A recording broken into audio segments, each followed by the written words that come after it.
की बड़ी खबर हम आपको बता दें, तुर्की में फिर से भूकंप के झटके महसूस किए गए हैं। 4.1 इसकी तीव्रता मापी गई है।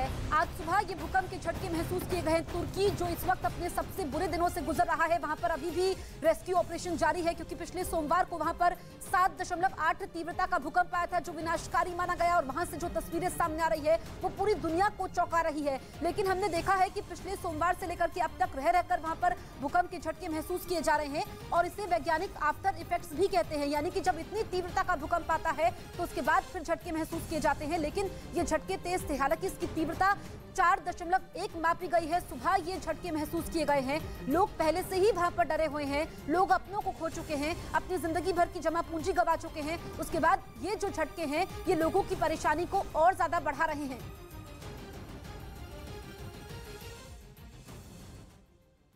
तुर्की में भूकंप से व्यवस्थाएं चरमरा गई हैं, अस्पताल खंडर बन चुके हैं।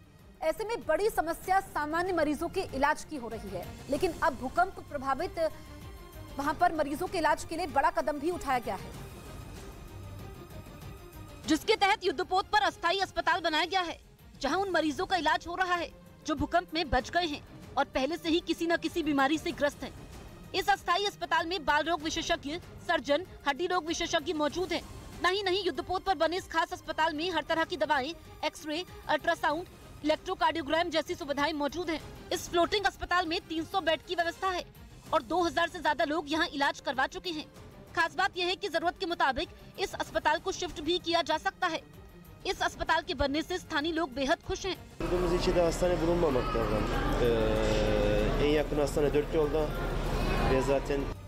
6 फरवरी को आए भूकंप में हतैश शहर की ज्यादातर इमारतें खंडर में तब्दील हो चुकी हैं। घर, ऑफिस, स्कूल, कॉलेज और अस्पताल मलबे के ढेर में तब्दील हो चुके हैं। ऐसे में युद्धपोत पर बना ये अस्पताल इन लोगों के लिए वरदान साबित हो रहा है। दिल्ली के पास यूपी के गाजियाबाद में मोटरसाइकिल सवार बदमाशों ने एक महिला की चेन झपट ली। बताया गया कि महिला के पति फर्रुखाबाद में एसडीएम के पद पर तैनात है और वो दूध लेने के लिए घर से बाहर निकली थी। लेकिन इसी दौरान मोटरसाइकिल सवार 2 बदमाश उनकी चेन छीनकर फरार हो गए। चेन स्नैचिंग की ये पूरी वारदात पास लगे सीसीटीवी कैमरे में रिकॉर्ड हो गई। इस घटना के जल्द खुलासे के लिए कुल 4 टीमों का गठन किया गया। सूचना मिलने के बाद पुलिस जांच में जुट गई। आरोपियों को पकड़ने के लिए पुलिस ने आसपास की सीसीटीवी तस्वीरों को भी खंगालना शुरू कर दिया। तुर्की में 6 फरवरी को आए भूकंप के बाद मलबा हटाने का काम तेजी से चल रहा है। 9 दिन बीत जाने के बाद भी कई इलाकों में अभी भी मलबा पड़ा हुआ है और इन मलबे की ड्रोन की तस्वीरें डराने वाली हैं। कहर मनमारस शहर की ड्रोन तस्वीरों में हर ओर तबाही के निशान नजर आ रहे हैं। 9 दिनों से लगातार दुनिया के कई देशों की टीमें यहां पूरी ताकत से मलबा हटाने और रेस्क्यू में जुटी हैं। लेकिन तबाही इतनी ज्यादा है कि हर ओर इमारतों का मलबा बिखरा पड़ा है। मलबा हटाने के लिए बड़ी बड़ी मशीनों का इस्तेमाल किया जा रहा है।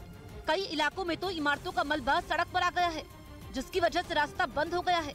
भूकंप से प्रभावित तुर्की और सीरिया में ज्यादा परेशानी मौसम की वजह से हो रही है, क्योंकि दोनों ही जगहों पर कड़कड़ाती ठंड पड़ रही है। जिन लोगों के घर तबाह हो चुके हैं, उनके सामने सबसे बड़ी समस्या मौसम की मार से बचने और सिर छिपाने की है।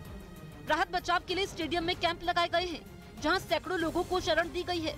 तुर्की और सीरिया में अब तक 40,000 से ज्यादा लोगों की मौत हो चुकी है। मलबे के ढेर से शवों को निकालने का सिलसिला जारी है।